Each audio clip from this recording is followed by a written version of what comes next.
तच्चक्षुर्देवरहितं पुरस्तात् शुक्रमुच्च पश्येम शरदः शतं जीवेम शरदः शतं शृणुयाम शरदः शतं प्रब्रवाम शरदः शतमुदिनाश्चैम शरदः शतं भूयश्च शरदः शतात्। ओम शांति शांति शांति। যজুর্বেদের মন্ত্র থেকে পাঠ করলাম। এই মন্ত্রে প্রার্থনা করা হয়েছে ঈশ্বরের কাছে যেন আমি 100 বছর দেখতে পারি চোখ দিয়ে, 100 বছর এই কান দিয়ে শুনতে পারি, 100 বছর আয়ু নিয়ে থাকি। আজকে আমাদের রামকৃষ্ণ সেবাশ্রমের মানিকপাড়া শাখার মহারাজ বেদ মন্ত্রের সাক্ষাৎ প্রতিমূর্তি বেদ মন্ত্রকে পুরা করে দিয়েছেন। এটা আমাদের কাছে পরম সৌভাগ্যের। বেদ মন্ত্রের সাক্ষাৎ রূপদান করেছেন 100 বছর আয়ু উত্তীর্ণ হয়ে। আমাদের সকলেরই এই লক্ষ্যে চলা উচিত। তো বেদ মন্ত্রের মধ্যে এটা দেওয়া হয়েছে মিনিমাম আয়ু 100 বছর, 25 বছর ব্রহ্মচর্য, আর 25 বছর গারস্থ, আর 25 বছর বানপ্রস্থ, আর 25 বছর সন্ন্যাস। 4টা আশ্রমের জন্য 4 25 100 বছর। তো এটা মিনিমাম বলা হয়েছে। তাহলে আমরা যারা 100 নিচে মারা যাচ্ছি তারা সবাই অকালে মারা যাচ্ছে, তাই তো? হয়তো সকালে যাচ্ছি না, যারা 50-এর নিচে যাচ্ছে তারা কিন্তু সকালেই চলে যাচ্ছে। কি যারা 50 পের করছে তারা অকালে যাচ্ছে, আর যারা 100 পের করছে তারা কখন যাচ্ছে? অকালেও নয় সকালে নয়, কখন যাচ্ছে? যখন সূর্য অস্ত যায় বিকেলে, তাই তো? তারা বিকালে যাচ্ছে। তা আজকে আমাদের অত্যন্ত সুন্দর বিষয়। আর আমি সনাতন ধর্মের প্রচারক এবং প্রাকৃতিক চিকিৎসা নিয়ে মোটামুটি চর্চা, আলোচনা, পড়াশোনা এবং মানুষের চিকিৎসা করি। কবিরাজ যদিও বলা হয়েছে, আমি কবিদের রাজাও নয় আর রাজাদের কবিও না। আমি মানুষকে শিখাই যে পৃথিবীতে মানুষ ছাড়া আর কারো জন্য, অর্থাৎ আমরা বলি 84 লক্ষ যোনি ভ্রমণ করে আমরা মনুষ্য দেহে এসেছি, আমাদেরই জন্য এত চিকিৎসা, আয়ুর্বেদ, হোমিওপ্যাথি, কবিরাজি, এলোপ্যাথি, এত নার্সিংহোম, হাসপাতাল আর কারো জন্য নেই। তারা কিন্তু এই পরিবেশের মধ্যেই আছে, করোনার মধ্যেই আছে, এই আইলা, সুনামি, ভূমিকম্প, জলোচ্ছ্বাস সব কিছুর মধ্যেই তারা বেঁচে আছে। আপনারা দেখবেন যখন এই যে সুনামি হলো, তো সুনামির পরে যখন উদ্ধারকারী দল গিয়েছে তো অনেক মানুষের ডেড বডি পেয়েছে, কিন্তু অপেক্ষাকৃত অন্যান্য প্রাণীদের ডেড বডি বেশি পায়নি। যারা বাঁধা ছিল তারা মারা গেছে, কিন্তু কোনো গরু, ছাড়া গরু মারা যায়নি। মানে পশু পাখি প্রাণীরা নিজেদের রক্ষা করে ফেলে বেশি, মানুষ পারে না, যাই হোক তারা মারা যায় ইত্যাদি, এই অবস্থা। সেই জন্য যাই হোক, আমি আজকে মূল বিষয়ে আসছি। আর আমার পূর্ববর্তী যিনি বক্তা ছিলেন ডাক্তার প্রশান্ত দা, আয়ুর্বেদিকের উপরে যিনি কর্মরত প্রফেসর, অধ্যাপক ইত্যাদি, এবং আমার পরেও যিনি আছেন সাহা এবং পানি। আমি তো সাহা শব্দটা পদবীতে পাই, কিন্তু আমরা মন্ত্রের শেষে সবসময় সাহা সাহা বলতে থাকি। সাহা মানে বাহা বাহা, কোনো কিছু ভালো কথা বললে বাহ বাহ আমরা বলি না? তো আমাদের বেদ মন্ত্রের শেষে যখন আরতি হয় ওম সাহা। তো যাই হোক, দুজন প্রশান্তজি আমার সামনে পিছনে আছেন, আমি ঠিক সেফটি জোনে আছি, মিডিলে। তো আমাকে বেশি প্রশ্ন করবেন না, আমি যা জানি সেটা বলতে পারি, কিন্তু আপনার প্রশ্ন যদি আমার সিলেবাসের বাইরে হয়, আননোন কোশ্চেন তো ছেড়ে দেবো। আর আমার আজকে বিচারক সভাপতি হিসাবে আছেন গণিতবিদ আর রাহুলজি। আর রাহুলজি আমাদের ভারতীয় সংস্কৃতির রাহুল সামৃতায়নের নাম শুনেছেন, অত্যন্ত বিখ্যাত ব্যক্তি। তো যাই হোক, আজকের এই আশ্রমিক পরিবেশে আপনারা সবাই আমার বলার উদ্দেশ্যটাকে বোঝার চেষ্টা করুন। এখানে যারা এসছেন, মানে আমাকে বিভিন্ন জায়গায় প্রোগ্রামে যেতে হলে গান করতে হয়, তো একটা হিন্দি গানের লাইন আপনাদের বলছি। সেই হিন্দি গানের লাইনে আছে, জীবন খতম হুয়া তো জিনে কা ঢং আয়া। মানে জীবন যখন শেষ হয়ে যাচ্ছে তখন কি করে বাঁচবো, আর্ট অফ লিভিং এর কথা। জব সমা বুঝ গই তো মাহফিল মে রঙ আয়া। কি বুঝতে পারছেন? আমরা আজকে যেটা জিজ্ঞাসা করছি, ও অত্যন্ত বার্ধক্যে এসে জিজ্ঞাসা করছি। এখনো যদি আমাদের বলতে হয় কি করে জল খাবো, কি করে ঘুমাবো, তাহলে আমরা কত ফাঁকি দিয়ে এসছি, ঠিক কি না? আমি মহারাজের সঙ্গে মাত্র 2 মাস আগে আলাপ হয়েছে। আমি মহারাজের সঙ্গে খুব সামনাসামনি অত্যন্ত বলেছিলাম যে আমরা পায়খানাও করতে জানি না, পেচ্ছাপও করতে জানি না, খাওয়া পড়া ঘুমানো শোয়া তো পরের কথা। তখন মহারাজ বলছেন, পেচ্ছাপ করা আবার কি জানতে হয়? আমি বলি, দেখুন, একটা গরুকে দাঁড়িয়ে দেখবেন কিভাবে পেচ্ছাপ করে। একটু করলো, আবার একটু বন্ধ করলো, একটু করলো, একটু বন্ধ করলো, কেন? আর আমরা যা শুরু করি একদম শেষ, ঠিক কি না? এই যে গরু এভাবে করে, এই জায়গার কি হয়, এই জায়গার ইলাস্টিসিটিটা বজায় থাকে, তার ফলে ওর কোনোদিন ওই নিম্নাঙ্গের রোগ হয় না। আর গরু খড় ঘাস ফাইবার যুক্ত খাদ্য খায় বলে ওর অশ্ব ভগন্দর পাইলস কিছু হয় না। আর মানুষ কি করে, এই যতক্ষণ ডাক্তারবাবু বলছিলেন, আটার ভুসিটা চেলে গরুকে দেয়, আটাকে ময়দার মতো খেয়ে আবার পায়খানাটা বের করার জন্য এইসবগুলোর ভুসি ঢুকায়। তা আমাদের আর্ট অফ লিভিং হচ্ছে এই ব্যাপার, বুঝতে পারছেন? খুব হাসি মজা। আমি মহারাজকে এইভাবে বলেছিলাম, মহারাজ বলছেন আপনি বেশ রস কৌতুক দিয়ে বলতে পারেন। বলে আমার কাজই এইটা, আমি কথা বিক্রি করে খাই। প্রবচন দেওয়া মানে কথা বিক্রি, ঠিক কিনা? যাই হোক, সেই জন্য আপনাদের বলি, আপনাদের খুব সোজা সোজা জিনিস দেখাবো, কিন্তু মানে আমি কোনো জিনিস কাউকে সরাসরি দেখাই না, রেফারেন্স দেই, অপশান দেই কোনটা হবে। অর্থাৎ 4টা উত্তর দেওয়া হয়েছে, কিন্তু এর মধ্যে একটা ঠিক, বাকি 3টা ভুল। এইভাবে খুঁজুন। আপনাদের খুব সহজ পদ্ধতি বলছি, আপনাদের প্রত্যেকের কাছে স্মার্টফোন আছে। আজকের যুগে যদি আপনারা এইরকম প্রশ্ন করেন, আপনারা কি বলবো, আপনাদের হাতে সবকিছু, লাইব্রেরিটা পুরা দেওয়া আছে আপনার হাতে।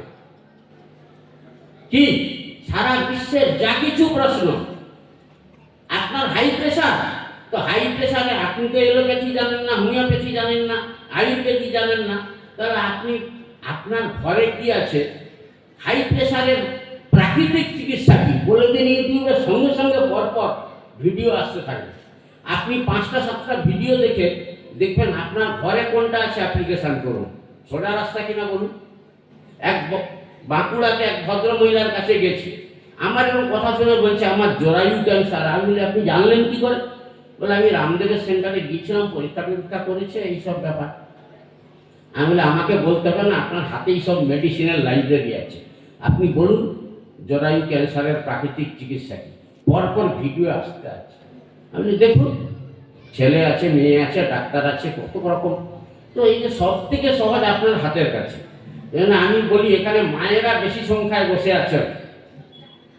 আমি একটা জায়গায় মহিষাদলে ভারত সেবাশ্রম সংঘের পাশেই একটা সরস্বতী শিশু মন্দিরে স্বাস্থ্য শিবির হচ্ছিল। তো সেখানে এলোপ্যাথি, হোমিওপ্যাথি, আয়ুর্বেদিক সব ছিল, প্রাকৃতিক চিকিৎসক। আমার ডাক ছিল। আমি বলি আচ্ছা, সব ডাক্তাররা বলে গেছেন এরকম এক এক করে বিভিন্ন বিষয়ে। তা আমার শেষকালে ছিল। আমি বলছি দেখুন, আপনারা যারা আছেন বা যারা দূরেও আছেন, মন দিয়ে শুনুন। আপনি এখন ট্রেনে টিকিট কেটে বসলেন, দুরন্ততে বলুন আর বন্দে ভারতে, এখন 36 ঘন্টা 48 ঘন্টা আপনার সফর। হঠাৎ আপনার বুকে পেন আরম্ভ হলো, আপনি এলোপ্যাথিক ডাক্তার কিন্তু আপনার কাছে ওষুধ নেই, আপনি হোমিওপ্যাথিক ডাক্তার আপনার কাছে ওষুধ নেই, আপনি আয়ুর্বেদিক ডাক্তার আপনার কাছে ওষুধ নেই, আপনি কি করবেন? জার্নি ব্রেক করে নেমে ওষুধ কিনতে যাবেন? ওষুধ কিন্তু জানেন আপনি, কি করবেন? আমি বলি দেখুন, এইখানেই প্রাকৃতিক চিকিৎসা আরম্ভ হল। আপনার কাছে দেখুন, রাত্রি 12টার সময় ছেলেটা কাঁদছে, কোনো রকম প্রবলেম, স্বামীর কিছু হলো বা আরো কারো কিছু হলো, আপনার কাছে ডাক্তার নেই, ওষুধ দোকান খোলা নেই, আপনার কিছু জানা নেই, আপনি কি করবেন? সেই জন্য প্রাকৃতিক চিকিৎসা জানুন। ঈশ্বর আমাদের এই যে বাড়িটা করে দিয়েছে, এই যে বাড়িটা কোথায় আলোর সুইচ আছে, কোথায় ফ্যানের সুইচ আছে, কোথায় টিভির আছে, কোনটা ফ্রিজের, সব আছে কিনা, সেই সুইচে টিপলেই সেটা অন হয়ে যায়। ঈশ্বর আমাদের এই যে শরীর করে দিয়েছেন, এটাকে কন্ট্রোলের সুইচ বোর্ড আছে, হাত আছে, পা আছে, কান আছে, ইত্যাদি ইত্যাদি। তা আমি যখন ক্লাস হয় মাস্টারমশাইদের বলি, মাস্টারমশাই ছোট ছোট বাচ্চারা ক্লাসে পড়া পারে না, আপনি কি করেন? কান মুলে শাস্তি দেন? বলে হ্যাঁ। বলে আপনি কান মুললেন কেন? কান মুললে কি পড়াটা পারবে? বলেন না, ওকে ভয় দেখাই যাতে পড়া পারবে। আমি বলি দেখুন, জানি না এটার কে আবিষ্কর্তা, যে কানমুলাটার কে আবিষ্কর্তা আমি জানি না, কিন্তু তিনি অত্যন্ত সুচিন্তিত ভাবনা নিয়ে এটা দিয়েছেন। রামদেবের যোগ সাধনা রহস্য বই দেখবেন, তাতে কানের এরকম ছবি দেওয়া আছে, এটাতে 1000টা পয়েন্ট আছে। আর সেই পয়েন্টগুলোতে অ্যাকুপ্রেশার করলে মাথার যন্ত্রণা, ঘাড়ের যন্ত্রণা, চোখের ইত্যাদি ইত্যাদি ব্যথা, যন্ত্রণা, অনিয়মিত কিছু, তা কিন্তু উপশম হবে। যখনই আপনি কানটাকে এরকম ঘষবেন, দেখবেন আপনার মধ্যে অলসতা কেটে যাবে, তন্দ্রা কেটে যাবে, একটা চাঙ্গা ভাব এসে যাবে। ওটাকে কান মুলা মানে ওকে যন্ত্রণা শাস্তি দেওয়া না।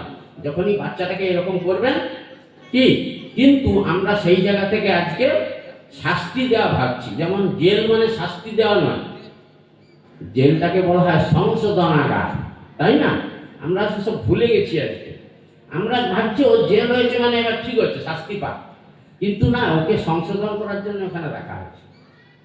তো সেই জন্য এই যে হাতের মধ্যে আপনাদের বলে দেই খুব সহজ পদ্ধতি।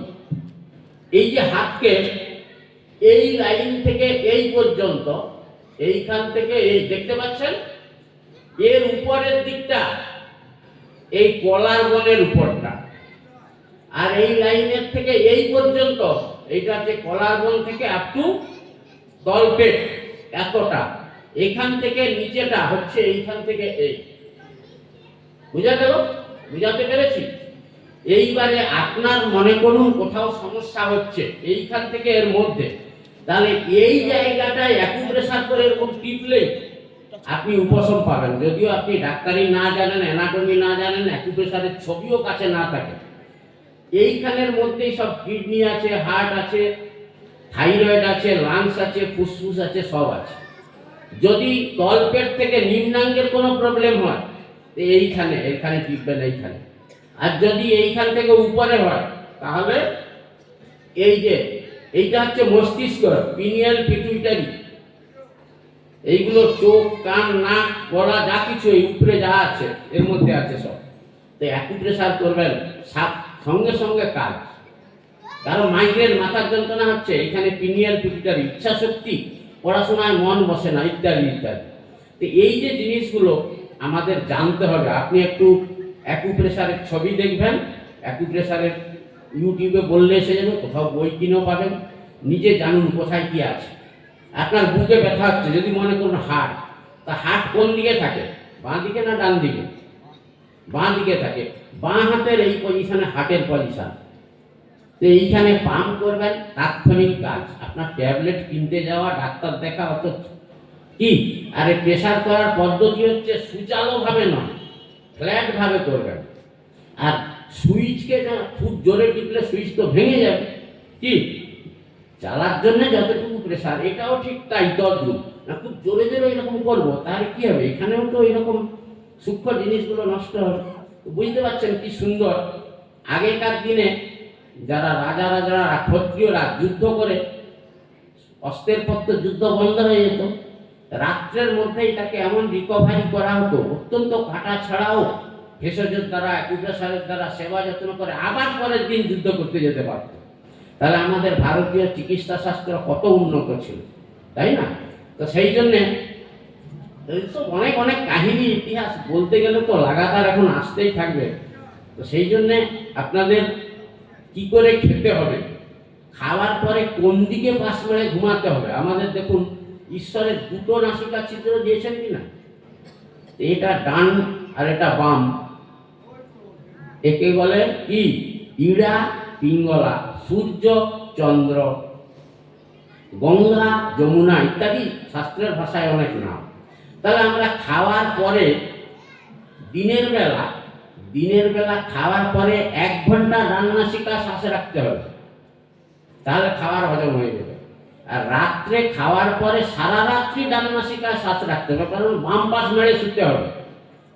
আর যদি আপনি খাওয়ার পরে ডান পাশ মেরে শুয়ে যান, বাম নাসিকায় চলে, তাহলে সেদিন ডাল আলু ভাতে খেয়েও পেট ফাঁক হয়ে যাবে। আর একদিন বিয়ে বাড়ির হেভি খাবার খেয়ে এসেও যদি ঠিক মতো শুয়েন, সকালবেলা খিদে লেগে যাবে। অ্যাসিড গ্যাস তো কিছু নেই। বুঝতে পারছেন বিষয়টা? অর্থাৎ কোন দিকে শুতে হবে, কোন নাসিকা শ্বাস রাখতে হবে, এগুলো আমরা জানি না। কেন রাখতে হয়? তো এইসব বিষয়গুলো জানতে হবে। সারেগামা না শিখলে হারমোনিয়াম টিপলেও সুর, তাল, লয়, ছন্দ কি বুঝতে পারছেন বিষয়টা? সেই জন্যে ইনি অঙ্কের স্যার বসে আছেন, গান আছে, জীবন অঙ্কটাকে জানি না মেলাতে গিয়ে কি যে পেলাম। উনি গণিতের স্যার, শুধু শূন্য দিয়ে ভরে গেলাম। কি আমরা সবে শূন্য, খাওয়ায় শূন্য, বসায় শূন্য, শোয়ায় শূন্য, জাগায় শূন্য। কি কে বলছে আমার ঘুম আসে না, কে বলছে আমার ঘুম বেশি, কে বলছে পড়ায় মন বসে না। আরেক মা আজকে বলছিলেন আমার ছেলে এত সবসময় পড়ে, ও একটু সমাজে মিশে না, কোথা যায় না, বাজার হাট করে না। বলে আমি বেশি পড়ছি তো তোমার। দেখুন সবটাতেই যাওয়া, তাই না? তো সেই জন্যে আসলে আমাদের ওইখানে একটা বাণী লেখা আছে, যেখানে যেমন সেখানে তেমন, যেমনটি ঠিক তেমনটি লেখা আছে বাণীতে। আমাদেরও এটা সতর্কতা থাকতে হবে, সতর্কতা যেন আমাদের মধ্যে থাকে। তাই আমরা চিকিৎসা কি দিয়ে করব, মায়েরা বিশেষ করে খেয়াল রাখবেন। আপনার রান্নাঘরের মধ্যে সব ওষুধ আছে। রান্নাঘরে নুন একটা ওষুধ, জল একটা ওষুধ, হলুদ একটা ওষুধ, জিরা একটা ওষুধ, ধনিয়া একটা ওষুধ, মেথি একটা ওষুধ, কালো জিরা ওষুধ। এগুলো সব ওষুধ। কিভাবে প্রয়োগ করবেন, কোনটায় কি সারে কি করে, আপনার মোবাইলের মধ্যে সব আছে। আপনি রাজীব দীক্ষিত খুলে ফেলুন, রাজীব দীক্ষিত বললেই আসতে থাকবে প্রোগ্রাম। এখানে এক ভাই দাঁড়িয়ে বলছিলেন যে আমার বাতের প্রশ্নটা উনি করে বোধহয় উত্তর পাননি।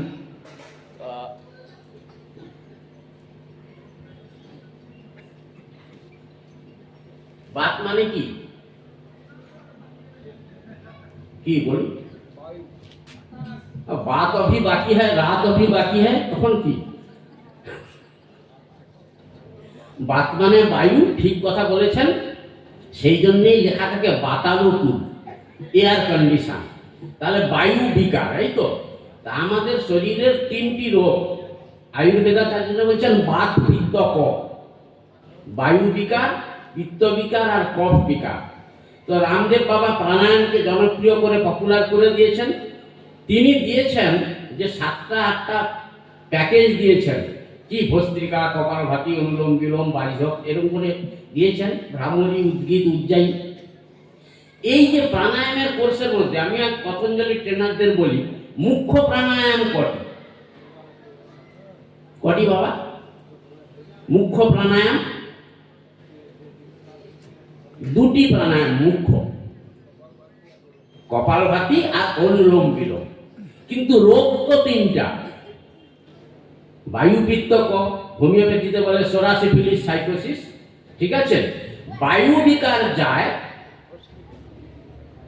ভস্ত্রিকা হচ্ছে লঘু মাত্রা, কপালভাতি হচ্ছে একটু বেশি মাত্রা, তাই তো? তো বায়ু বিকার যায় কপালভাতিতে, বুঝা গেল? আর পিত্ত আর কফ, পিত্ত মানে টেম্পারেচার বেশি, মাপের বেশি, আর কফ মানে টেম্পারেচার কম।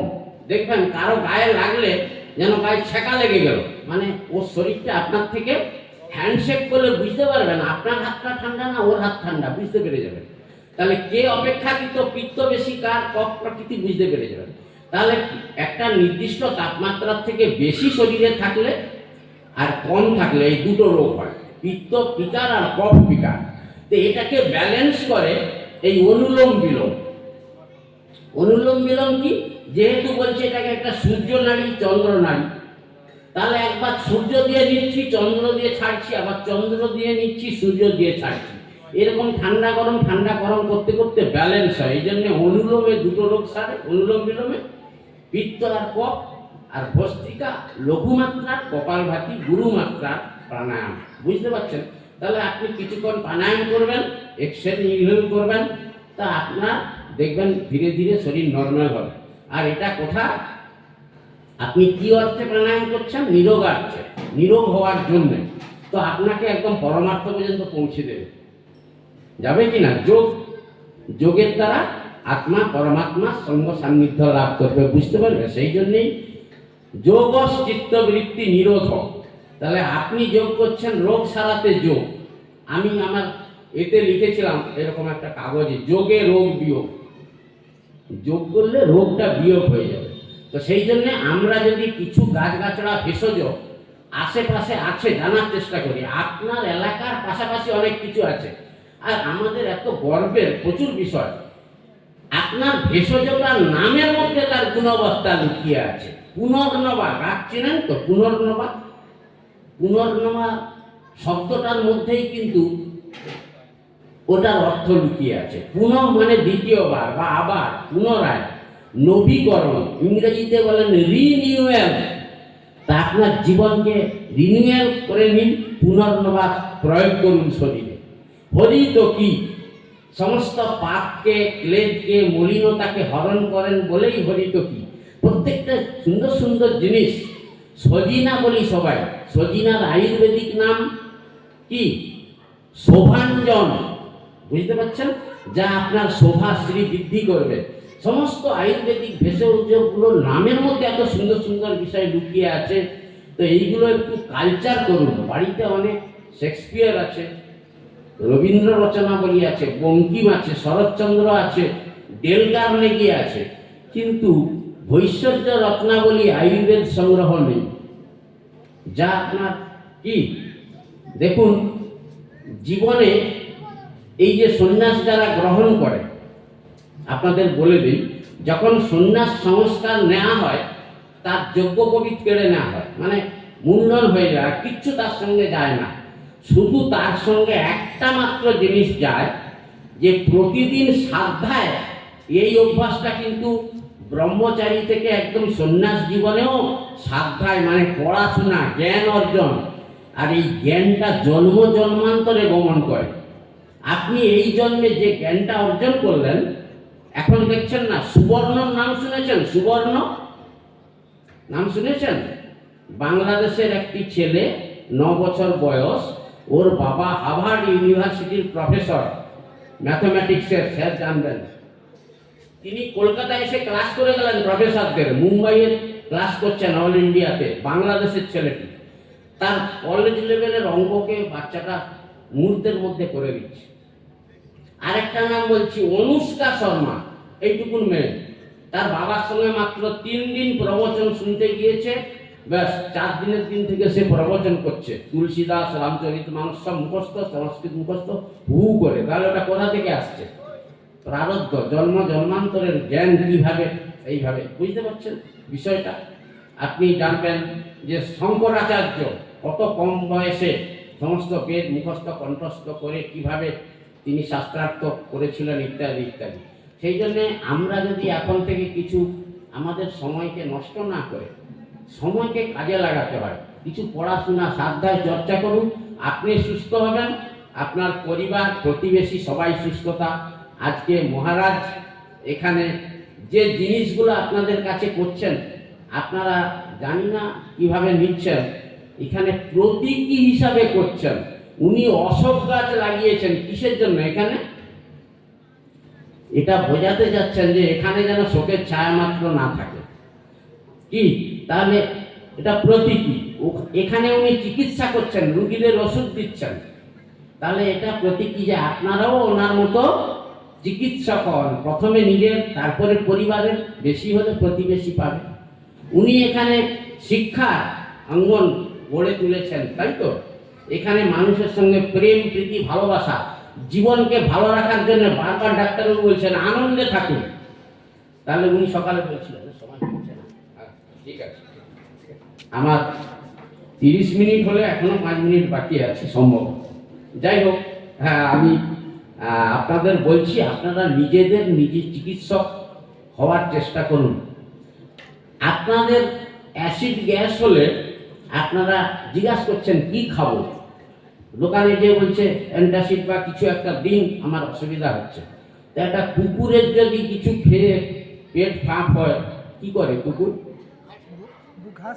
ঘাস খেয়ে বমি করে, আহার বন্ধ করে না, আহার চলতে থাকে।